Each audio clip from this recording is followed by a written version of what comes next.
Yes, sir, Bob. Hello, BRT. Okay, so I know we've been off for a little while, and we took vacation, so we didn't do a video last week. My bad, my apologies, but that's okay. You know, I was on vacation. What can I say? We did lots of home time videos on the other channel. So those of you want to go watch it, go watch it. Those of you don't. Okay, so today I want to talk about electronics. I get asked all the time, what electronics do I have in my truck? And there's a couple things that electronics can be used to your advantage. Now, there's a lot of drivers that are going to bitch and moan and groan and complain in the comment section down below about how they would never use this and never use that, and they're old school and they'll do this and they'll do that. Well, old school basically is, you know, back when I started, you know, we relied on a phone, which was a pay phone. There wasn't no cell phones. The cell phones that were out, actually there were no cell phones when I first started. But then the first cell phones that did come out were those brick phones and the bag phones, and like you had to be rich to operate one of them. But you know, you relied on a pad, paper, a pen, the customer's phone number, and a map book. I know some of you are saying, what's a map book? Let's show you. I got a map book right here. See? And it's a new one, 2015 Road Atlas, Ren McNally. Yes, sir, Bob. Okay, so, while yes, a paper atlas has lots of advantages. I'll show you. Look, colorful maps, pictures of all the states. Okay? Everyone should know how to read and use a map book. Plus, you've got all kinds of interesting information. Oops, sorry guys. You know, different states and provinces and stuff like that. Truck routes, blah, blah, blah, blah, blah. It goes on and on and on. All kinds of useful information in here. Okay? All that same information is located in this. It's called a GPS. It's one of the electronic devices that I do recommend for a lot of drivers. And the reason being is because it's just an electronic map book. That's all it is. That's all it is. Electronic map book. Alrighty, so the map book thing. Okay, so GPS. Yes, GPS, when correctly used, it's just an electronic map book is all it really is. And also, if you have a smartphone, the smartphone can be used as an electronic map book. So the guys that say, oh, I'd never use a GPS because, you know, they're inaccurate. Well, if you don't have the common sense to actually use it properly, so once you've punched in your route, I mean, it does have the zoom in and out button. So, you know, very easy to take a look at your routing that it's suggesting, and very easy to say, well, you know, maybe that's not necessarily the best way to go. You got to remember, GPS doesn't have common sense and doesn't have a human brain. It's only going to do what you tell it to do. Okay? So the big thing there is, you remember that sometimes getting into a customer might be better to go around the city and come in from the bottom, or to go a different way. The GPS is only going to find the shortest, quickest route in there, or the fastest route in, which may end up, according to the GPS, taking you through town or someplace where really you shouldn't be going. So you got to kind of go old school there, and you got to call your customers and find out the proper directions to get in, then match it up with your GPS. Don't, you know, just rely on your GPS to get you in there. It's not always going to work. Plus, use it like a map book. Whereas a map book, you got to fiddle with it. You got to find, it's good as a backup. You know, you got to look up the coordinates. You got to figure out the miles, blah, blah, blah. All the information's right here. You type in the address. You can see where the customer is. You can see the suggested routing. And then you can decide, you know, do you want to go that way or do you want to try something different? And you can make it do different things. So anyway, so that's one of the electronics that I would not live without. I think that thing is great. Yes, I've got the paper map book as a backup. The other electronic item is my phone, obviously. Having a smartphone is good. Why? Because you have all the different apps. You got the truck stop apps. This one happens to be my Pilot. You've got the TA Petro one, but because I mainly stop at the Pilot Petro, that's the one I've got up here.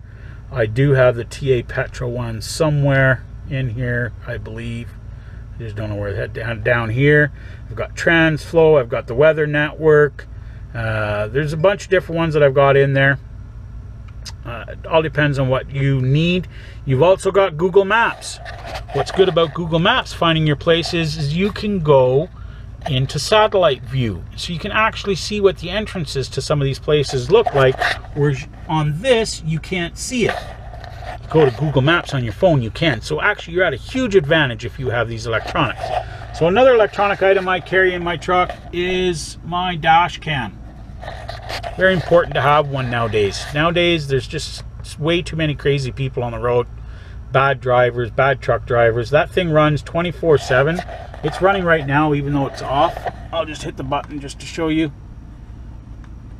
There we go. So you can see it's running. It runs 24/7. It's shooting out. If somebody backs into my front end, it's going to see it, type thing. But you know, for the crazies out on the highway and whatnot. So it's almost a must-have. Guys, don't skimp. Spend the money and get the good one. Okay, don't get the cheapo one that you see on sale for 30-40 bucks. You get what you pay for. Okay, pretty simple. Same with the GPS. Now the GPS, I got the trucking one from Rand McNally. For me, that's the one I like. That's the one that works best for me. Some of you guys don't like it. There's other ones out there. There's the Diesel Garmin, which is a trucking one. There is the Cobra. There's a couple of different ones out there. So, you know, make your own informed decisions. Another must-have item, and this is the one that irks me the most as far as electronics go in the truck, is a Bluetooth headset. Why does it irk me? It's because there's too many freaking drivers out there that don't have them. They're driving down the highway with the phone glued to their freaking ear. And I don't understand it. We make enough money out here, guys. There isn't an excuse for a single driver out here to not have a headset. I'm pretty sure there's a lot of you that don't realize it is a $2,750 fine in the US for driving with the phone up to your ear, okay, or texting while driving. Yes, you see the signs going down the highway in the different states. It's a $150 fine, $100 fine, $200 fine. So a lot of you guys say, oh, it's not that expensive. It's not that much. No, actually it is. FMCSA, if you look on the website, for commercial vehicles, driving a truck, it is a $2,750 ticket, okay? So, and you're paying it, and that's a lot of freaking coin. And it, you know, the sad part is, and I'm going to pull my phone out, is you're going down the highway, and the guys aren't even smart about it, okay? They're sitting there like this with the phone, and they're doing their texting like this. You know, the car drivers, they hide it down here where it can't be seen. I just don't text and drive. You guys can see where my phone is set up. Something important comes in, I can see it. I can keep driving, but I don't respond while I'm driving. If it's something that important, I'll pull over. People generally just call me, okay? And that's why I have the Bluetooth headset, both for my Canadian phone and my US phone. It works for both. Obviously, the Qualcomm, that's company provided. It doesn't have all the features that some companies have. What other electronics do I have in the truck? Other than that, you know, I've got my CB radio. These things are still a must, guys. There's a lot of people that don't run with CB radios, and I don't understand it. When you get to some shippers, my blanket just went all nutsy here. You get to some shippers, oh sweetie, they require you to check in, some of them, using the CB. I'm just doing my thing here. There we go. Turn the AC down a bit. It's getting a little cool in here. They require you to check in. Also, if you're coming into a city and there's a traffic jam, it's good to have on still. I know there's a lot of bullshit that goes on the CB, and that's the fault of the truck drivers. Nobody else. Just because you guys think it's a toy. It's actually a tool of the business, okay? Stop being CB Rambos. It's just way too many CB Rambos on there. Acting all tough and big man, and, you know, I don't know what it is you're trying to accomplish by doing that. You accomplish absolutely nothing other than telling everyone you're an idiot.